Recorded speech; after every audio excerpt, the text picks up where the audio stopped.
Previously on Hunting Hitler. Whoa. Who builds a fortified compound in the middle of the jungle? The evidence for Hitler landing in Argentina is very strong. Bariloche is the Berlin of Argentina. This place is isolated, it's remote, there's no access. It was protected from the rest of the world. This house is flashing red. There's another structure back here. That looks to me to be a vent. There has to be some hidden bunker there. It looks like rubble down there.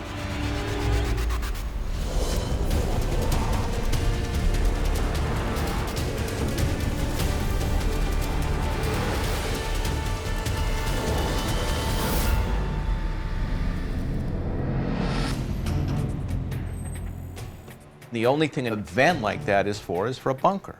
And why would you destroy a bunker on a piece of property unless you had something very important to hide? 21-year CIA veteran Bob Baer and war crimes investigator John Sensich review the findings from Bariloche, Argentina, where declassified files cite Hitler living in an isolated compound known as the Analco House, some 2.5 months after he was reported dead. German-owned estate, a Nazi, a collapsed bunker. This house has got red flags all over it. I agree. One could say the fact that this bunker has been demolished, that's frustrating. But I find it very invigorating because when somebody is trying to erase something, it means that I'm onto something. With the on-the-ground evidence pointing to the Analco House as a potential hideout for Hitler, Bob pushes forward with the investigation. Hitler, if he in fact got to Bariloche, was going to say, all right, it's time to move out, to move somewhere else. He's a fugitive. You don't want to stay in the same place. No matter how secure the house is, he's got to move out. Where does he go? I think we need to take a look at the other location that he's been placed in northern Argentina. Earlier in the investigation, the team uncovered an FBI document that led to a mysterious Nazi compound deep in the jungles of Misiones, a place they determined could have been a safe house for Hitler. It's a secure location, self-sustained. It's in the middle of nowhere with a lot of Nazi paraphernalia. How do we get Hitler from Bariloche to Misiones? It's 700 miles across rural Argentina. It's a long way. He's going to need help. He's going to need money. He's going to need provisions. He would want to recontact with supporters. As a fugitive, it's really hard to disappear for long periods of time. You need people, you cannot do this alone. So he's going to have to depend on local Germans, people who have the money and the local power to build a tried and true support network. Let's go back and look at the databases, the link analysis, find out where his potential support was in Argentina. The team uses special military software to perform a link analysis. It scans hundreds of pages of FBI documents and highlights persons of interest based on their frequency of associations and connections to Adolf Hitler. And there's Lausen, but that's nothing new. Yeah, we've already got through him, Lausen. And then there's Karl Buck. Who are the Eichhorns? We've got some paper on that, don't we? That name actually sounds familiar. Bob and John dig through the dozens of Eichhorn files identified by the link analysis software. What we have here is an FBI memorandum. It talks about a certain Mrs. Eichhorn, proprietress of the largest spa hotel in La Falda, Argentina. And it goes on to say, even before the Nazis came into power, she placed immediately by cable her entire bank account. She had some serious money. A lot of money. And most importantly, if the Fuhrer should at any time get into difficulties, he could always find a safe retreat at La Falda where they had already made the necessary preparations. This fits the pattern. We're talking about somebody with money, a place where he can stay, and known associate, she was a Nazi. The Hotel Eden is in La Falda. It's right outside of Cordoba, and it's right dead center in the middle between Bariloche and Misiones. This is exactly what he would need. Let's get the team into Cordoba.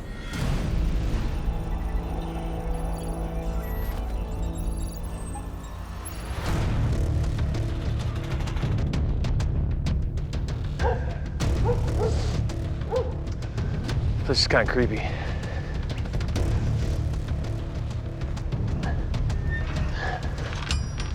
Tim Kennedy, U.S. Army Special Forces, Gerard Williams, investigative journalist, and J.P. Cervantes, Green Beret, arrive at the now-defunct Hotel Eden. Bienvenido al Hotel Eden.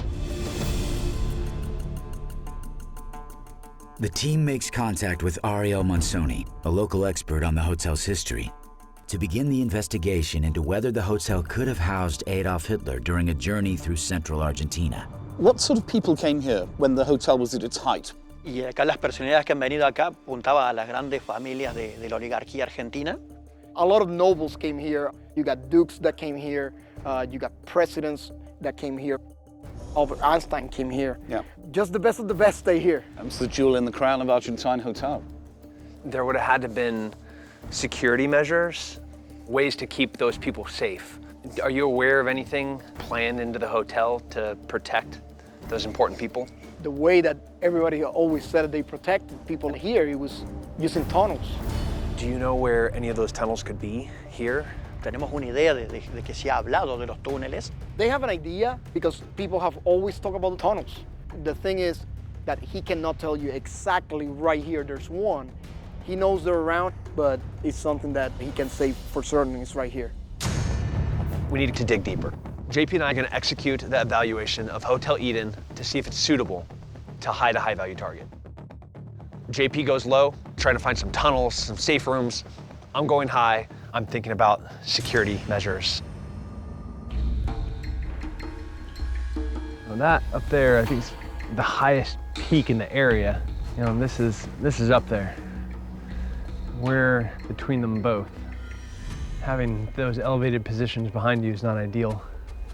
I could sit up on top of there with my 338 Lapua. I could shut this hotel down. Nobody could come out this side, nobody could come up that side, nobody could walk around that corner. I'd own 3 corners of this hotel. That's easy pickings for a good shooter.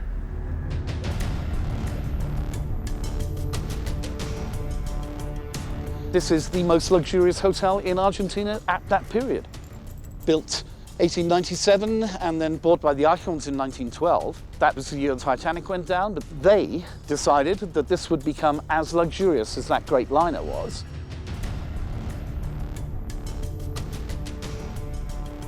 The Icons themselves didn't live on site. They lived in a house over there, which obviously isn't very far, but that's where they lived when they were in La Falda. The Icons weren't your regular run-of-the-mill Nazis. Something like 3 million Reichsmarks comes out of this place and goes to Nazi Germany. During the 30s, this is the meeting place in Cordoba for the Nazis. This is by far the nicest room I've found in the hotel. The presidential suite is really the only room suitable to put a guy with the clout like Hitler. It's a super vulnerable room. Even though we're on the top floor, it's essentially as if we have ground access because anybody can crawl from the ground up onto this building and walk along this roof right into this door right here. The entire hillside can see me right here. This has a lot of problems. Below ground, JP investigates the hotel's subterranean wine cellar. It's interesting. See how the bricks go up to here? Then you come to this side. Now you got bricks all the way to the top. And look, they're not even there correctly. Somebody just slapped them there just to cover whatever was back there. The sidewall here, it looks like it continues going, but it's been blocked. Somebody put a wall back there, and you can tell that that right there is being added in. We can see here signs of what it could be a secret passage back there. Bricks don't match the other bricks. The sidewall looks like it continues to go further back. So maybe somebody decided to seal the entrance for the tunnel system. Wine cellar, perfect location to hide the fact that a tunnel system was even there.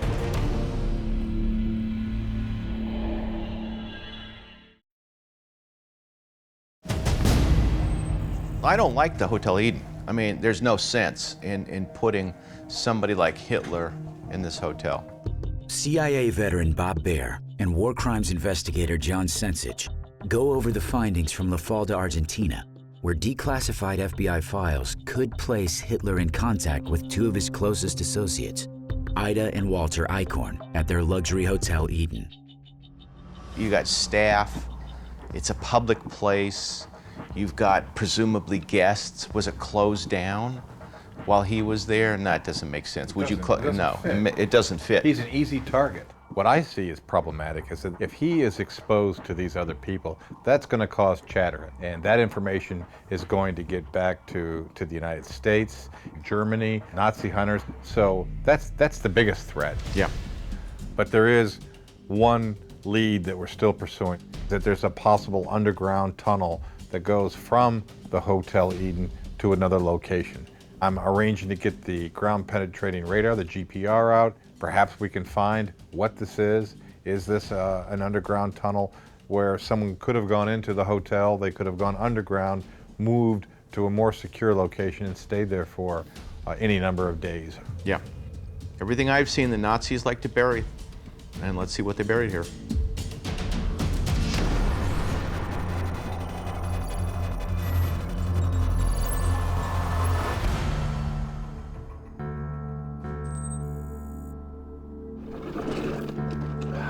GPR.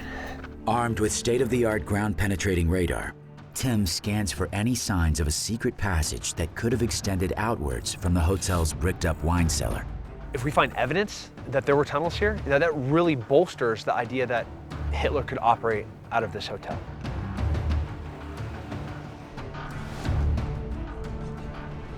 GPR creates an image of what lies up to 30 feet below the surface by sending a pulse of energy into the ground and recording the strength and travel time of the reflected signals. Weird. Obvious disturbance. This anomaly goes to 8.39 feet underneath ground, so it's deep. The GPR doesn't tell us what's underneath the ground. It just tells us that there's something different. When everything is the same and something is different, something happened there. As Tim continues to scan the 5-acre lot surrounding the hotel, The Eichhorns and Hitler seem to be very close. In the letters he wrote to them, he calls them my dear friends. Gerard and JP dig deeper into the Eichhorn-Hitler connection with Ariel, a local expert on the hotel's history. Did Hitler ever come here to the Hotel Eden? Que nosotros sepamos, no. Acá el hotel físicamente, en el hotel, no. Here in the hotel physically, no, but yes, in the areas around it. And do you know when and where did he stay? One of the times is when allegedly he was dead. Esa fue la casa de Ida y Walter. So that's the family house, the Eichhorn family house. Esa es la casa de la familia de los Eichhorn. Exacto. Just 500 feet from the hotel sits what was once the Eichhorns' personal residence. Are there any witnesses still alive who remember seeing Hitler at the time? Catalina Gamero is the only witness really that says that she used to go and live the food right by the door. And she asked the driver, hey, who's the person in the room? He told her that it was Hitler, but she needs to stay quiet. Incredible, incredible. Is Catalina still alive? She's in bad health, but she is alive.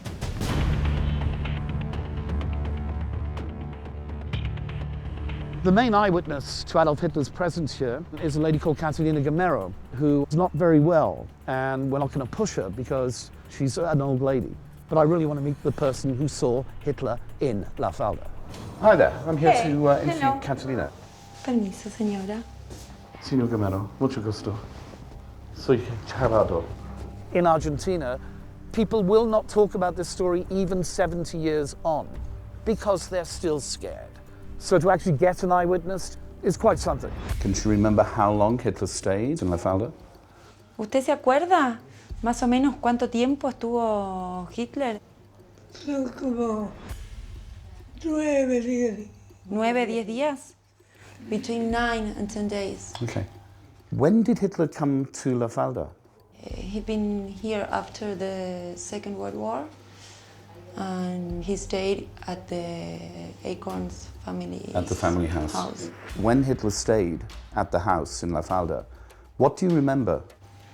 She knows that he was there because she used to take the breakfast. Do we know what happened to Hitler after he left the Acorn house? After he left Acorn's house here in La Falda, he spent a couple of weeks in a castillo. In a little castle? The Mandel Castle? Was Signor Mandel a friend of Walter and Ida? Yeah, apparently. Okay.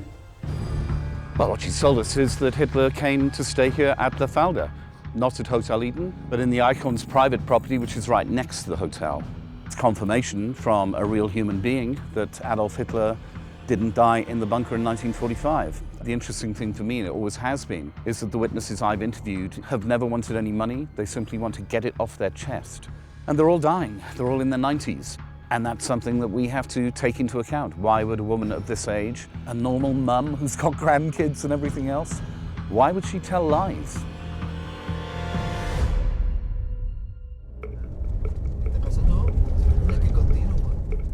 Across town, JP tries to get access to the residence once owned by the Icorns.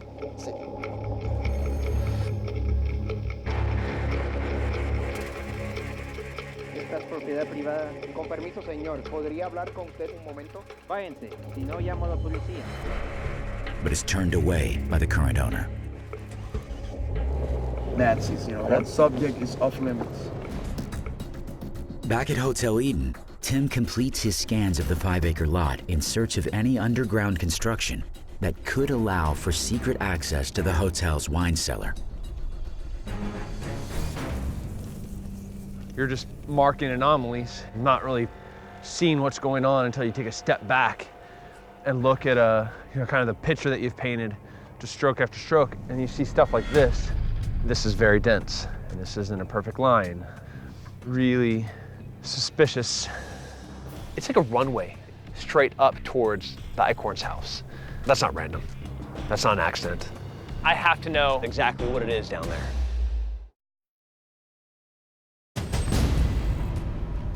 These anomalies appear to run in a straight line from the Icorn residence all the way 500 feet to the Hotel Eden.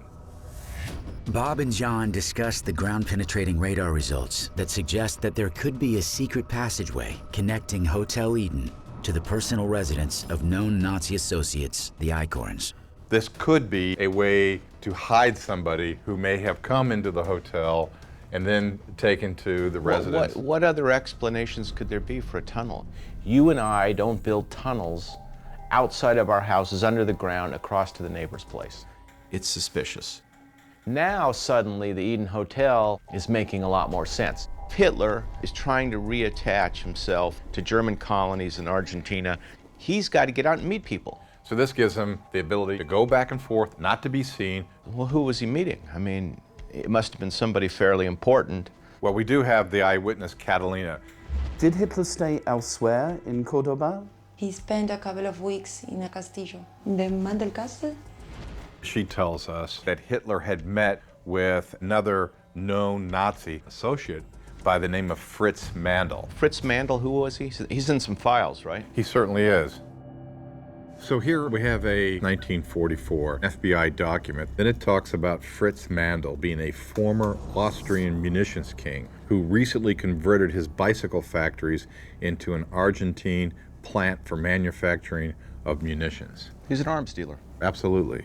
There's another file. In 1944, Mandel and his business combine were blacklisted by the United States as being associated with Axis economic interests. This paints a picture of a man who's trying to set up an army in Argentina, a Nazi army. These are real documents, real evidence, and here we have Hitler meeting with them. It's quite interesting because, the whole notion of Hitler escaping is one thing, but what was he going to do after he escaped? If he's going to lay low and just hide out for the rest of his life? But when you look at these documents, it looks like there is a plot that's much more nefarious. Well, absolutely. He was planning something. He wanted to reestablish himself. I think it's quite clear. Hitler was not going to give up. If he didn't commit suicide, he didn't disappear over the horizon and die quietly. I just don't think that man would die quietly. As fantastical as it is, I think he would have tried to rebuild his political base. And where else in the world was there a political base except in Argentina? There is evidence, historically, of preparation for a Fourth Reich. And I can say that as a criminal investigator, I'm not going into the realm of conjecture. But here we have a declassified document that goes back to 7th of November 1944. The source of this information is believed to be a French spy who had infiltrated a meeting. It states here, from now on, German industry must realize that the war cannot be won. German industrialists must, through their exports, prepare themselves to finance the Nazi Party, which would be forced to go underground. These bureaus will receive plans and drawings of new weapons, which must not be allowed to fall into the hands of the enemy. It completely fits in with what was happening in Argentina. The factories, Nazis, and making advanced weapons. We're talking about a maniacal man who's driven by power. There's some credibility to these documents. He may very well be pursuing this Fourth Reich. The Eichhorns, lots of money. We got Fritz Mandel, a munitions king. We find a tunnel and we're a lot closer to the truth. Let's get heavy machinery out there. Let's find out whether or not this is a tunnel, and let's keep digging into Mandel. Well, let's do it.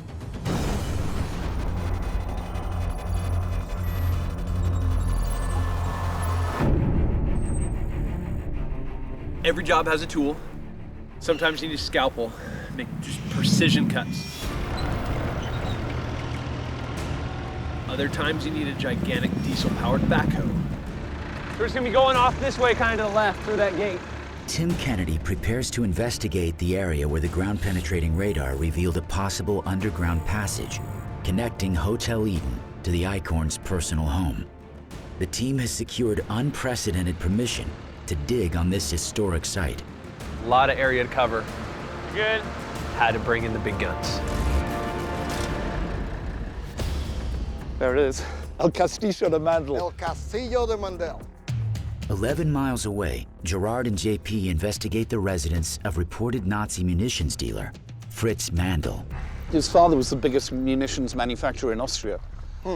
It has to be a scary thought that the leader of the Third Reich wants to contact one of the major munitions and arms manufacturers in the world. Well, it's quite a property. Well, black market guns will get you whatever you want. The team connects with Francisco Capdevila, Francisco, un placer, JP. a local historian who specializes in the life of Fritz Mandel.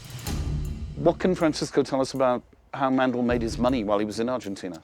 ¿Qué usted nos puede decir de monetario para Mandel cuando vivía aquí en Argentina? Fábrica de municiones. He used to own an ammunition factory. A munitions factory? Yeah. So he was making arms while he was here? Yes. What sort of people would he bring here as his guests? Es decir, prácticamente no han quedado documentación. One thing that Mandel did is he kept everything a secret. There's no books that says names and last names of visitors or anything like that. Never allowed that. ¿Y rumores? Rumores siempre. But there's rumors that a lot of the Nazi power players were actually here at some point. Fritz Mandel had a munitions factory here in Cordoba. I can't look into Hitler's head and think maybe he wants to start a Fourth Reich. But it's a scary concept. There are reasons the guys are going to want to meet.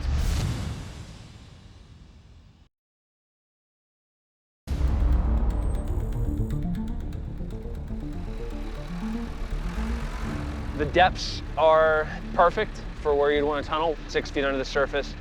Tim, Gerard, and JP prepare to break ground where their high-tech GPR may have uncovered a secret tunnel.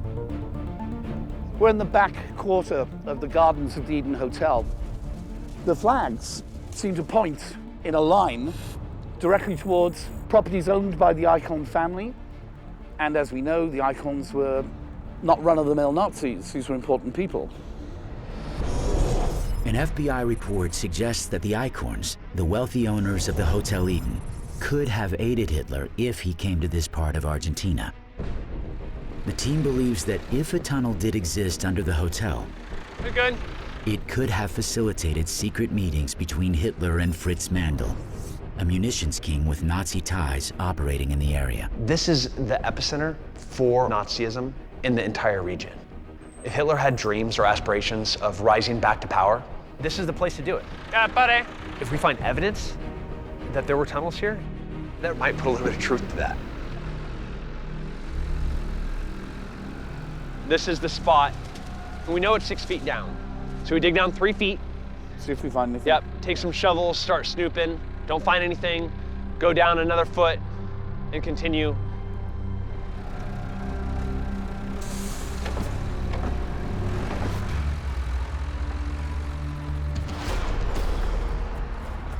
As soon as that bucket started making that hole, I am pumped up. We're the first ones to break ground on this historical site. There's people that have been talking about these tunnels for decades. If there are tunnels out here, we are gonna find them.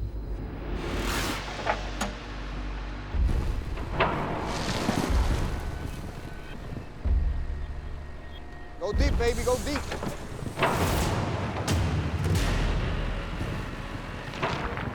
That's about 3 feet right there. Yeah.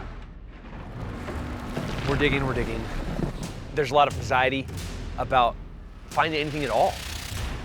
I mean, we're down 5 foot in the center now. Yeah.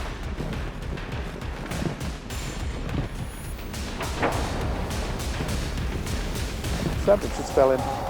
Yeah. Páralo ahí un momento. Can you pass me the shovel?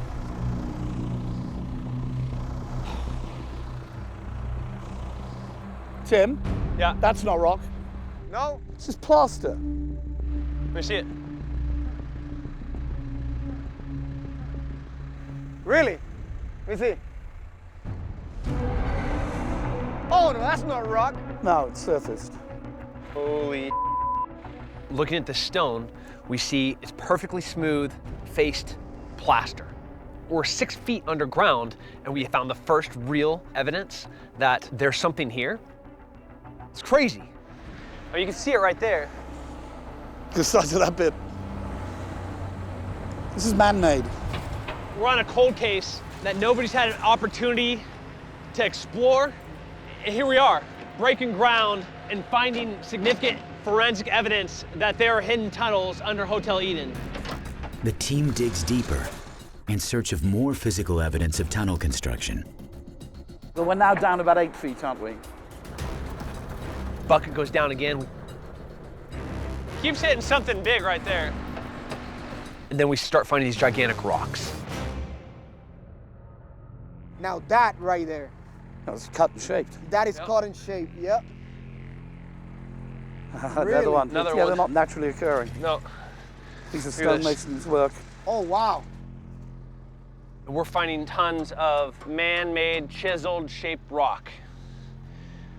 And rectangular, and they're all stacked right on top of each other like a wall or a side of the cave.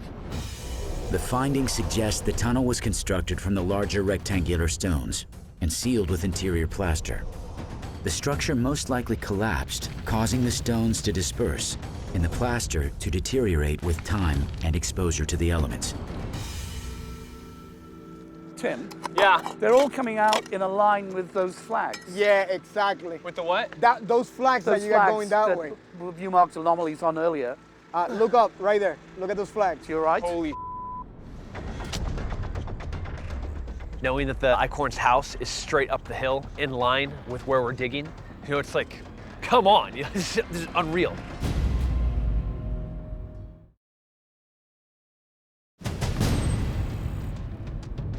Well, this is great. The forensic examination of this suspected tunnel has shown that that's what it was, a tunnel. What else could it be? You've got plaster, you've got chiseled rock. Bob and John review the evidence from Hotel Eden in La Falda, Argentina, where declassified documents imply Hitler could have met high-level Nazi associates months after he was presumed dead. This substantiates the whole idea that Hitler would be here meeting in the Eden Hotel and staying at the Eichhorn house.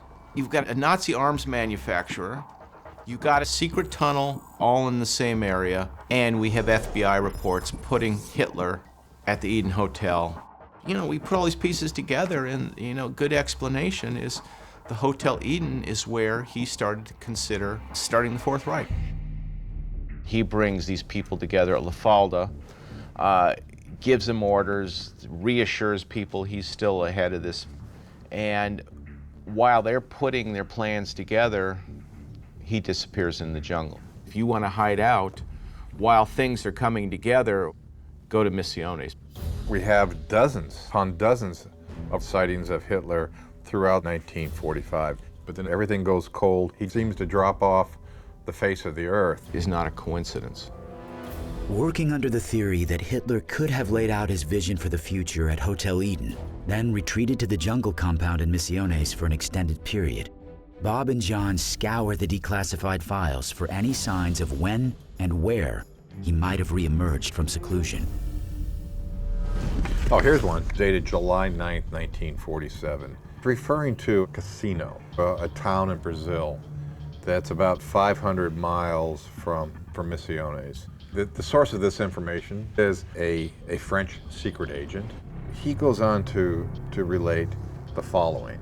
There was to be held at the Grand Hotel of Casino a ballet, and was to be given at 3 performances in successive evenings, and then to go on and describe how he recognized a certain individual. One man was definitely Hitler.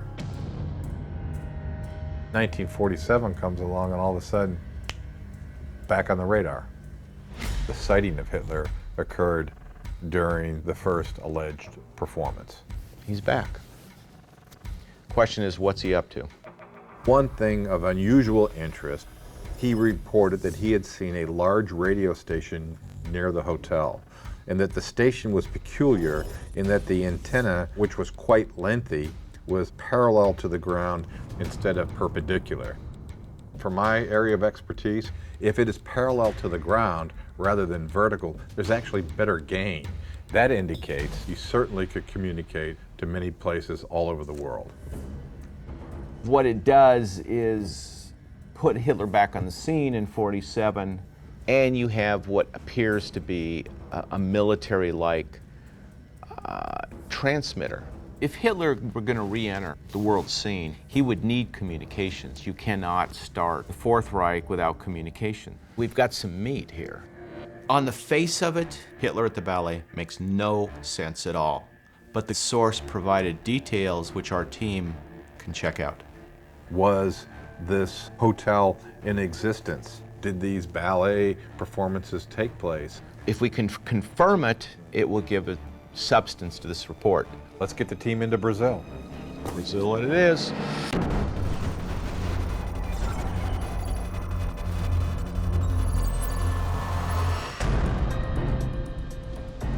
It's the longest beach in the world, right? Yeah, 150 miles. Tim Kennedy and Gerard Williams arrive in the isolated beach town of Casino, Brazil, in search of evidence that could corroborate the FBI files. They are joined by their translator, a local Brazilian, Jose Casimiro. We're looking for a hotel called Hotel Casino. There's no hotel with this name here in this city, but there is another hotel, the name is Atlântico, the oldest but biggest hotel that we have. Maybe this name's been changed at some stage. The FBI files in this case are very specific. We're looking for a hotel that's big enough to have its own ballroom and a stage that's big enough to produce even a small ballet. There can't be that many of them here. Let's do it, yep. Hello. Hello. Ah. Oi, Tudo bem? Alessandra, Sim. tudo bem? Eu sou o Como vai? Casimiro. The team makes contact with Alessandra Farinha, the Atlantico's curator and expert on the history of Casino's largest hotel. I'm confused about the hotel name. It's Hotel Atlantico now, right? Here in Casino, it's the hotel. I want to go to the hotel because it's the bigger and the oldest. only hotel in- Yes. 1947, if somebody said Hotel Casino, there is no way they could be talking about any other hotel. Yes, Casino Hotel, for sure. Okay. And the guests were very rich. No, just from cities around. Okay. The commuted planes came from everywhere. Would these be mainly Portuguese people? German families were here after Second War. In 1947, there was a major population of post-World War II German refugees here. What sort of refugees, we don't know. But if they fled Germany and they're living in Brazil, these are guys who don't want to be found in Germany under the Allies. Did this hotel have a ballroom? Yes, in my research, I discovered some old pictures that show this saloon. Salon. Yeah. Yes, probably where we have the swimming pool. Well, just behind us. Yes. Okay. Do you know where some of those pictures are that we could see? Pictures, yes, yeah. of course. Alessandra leads them to the dining room, where she displays her collection of original hotel photos. It's very, very, very, very nice. It's like chic, posh. There's money in there.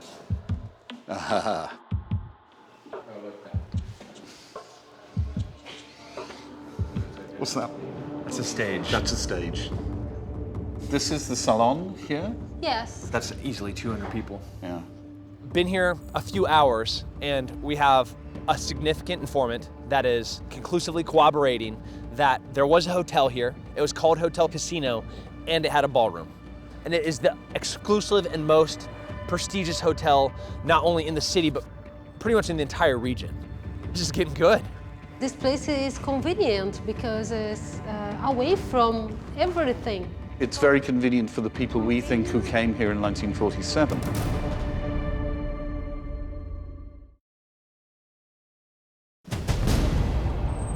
We have a bank, so we have all stuff here. So this is the Yes, center. the center. Yeah.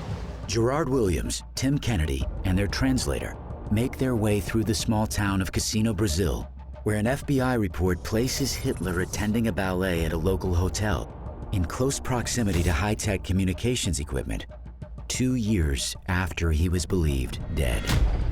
Let's go by this way.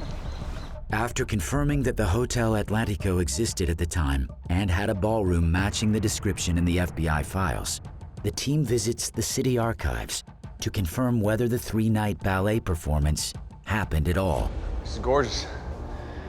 Getting access to archives of an event or something which puts you in that place at that time is incredibly important. We know the ballet happened at a hotel, which had a ballroom. An event like that doesn't go unnoticed. So an event like that is likely to be reported in the social pages of a newspaper.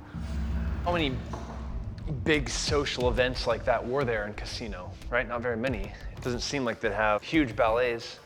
If there is information which tells us accurately that this performance happened here, then the reliability of that FBI report goes up, in my mind, astronomically. So, January 1947, what are we looking for date-wise?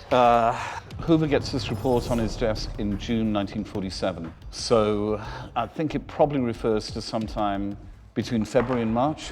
So February, March 1947. Hotel Atlântico Casino. They're holding dances, and you can get in there for 5 Cruzeiro. This is a daily advertisement, the Hotel Atlantico. The most important places to go socially around here.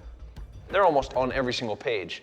Thumbing through one newspaper, and page after page after page, we're seeing it talk about events, but not anything specific. All we see is advertisements. Stick with this one. We'll go grab the other one. Sure. You just keep thumbing through.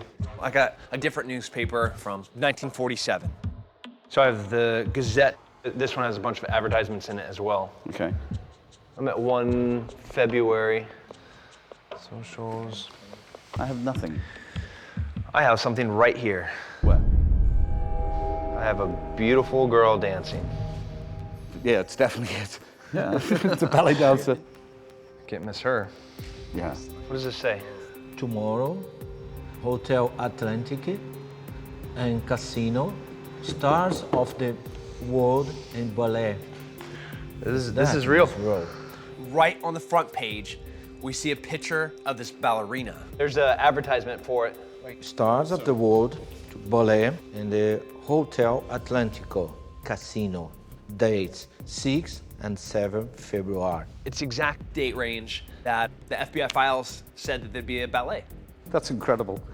Turning a page and seeing in black and white the exact words that are in an FBI file takes your breath away for a second, Does it say how many nights? 2 nights. Okay. The problem is it talks about 2 nights. Okay, open to the public, you can buy tickets. The FBI guy talks about 3 nights. Doesn't make any mention of it being ticketed. The FBI report is pretty serious about there being 3 performances, and it's the first night of those 3 performances that the file says Hitler and Eva are in the audience. So, it doesn't quite fit. At a lot of ballets, you have the private events. High ticket. Yes, those are very prestigious. I'm going into a closed door performance. There's going to be nobody there besides the select invitees. So we know that this is happening 6th and 7th of February. 6th and 7th. So what happened on the 5th? Yeah. See if there's a review or a summary. What is this? It's French poetry. He says, the enchanting ballet of such pure beauty, a light array of elegance. They have uncovered a review of a ballet in the form of a poem written by Pierre Dumont, a well-known French dance critic.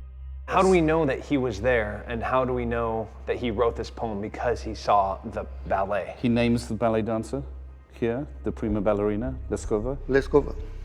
So 6th and 7th was the ballet? Yeah, but he wrote this poem on the 5th of February, after a performance he had seen on the 5th, not a performance on the 6th or the 7th. And that's the performance the informant saw Hitler at.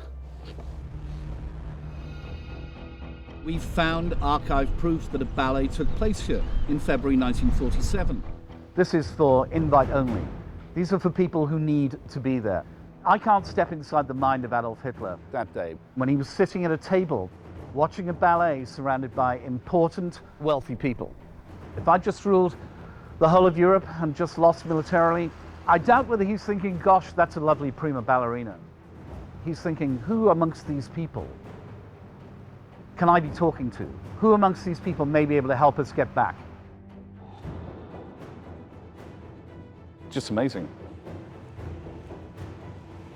I'm actually quite blown away. Doesn't feel like a coincidence to me. He was here.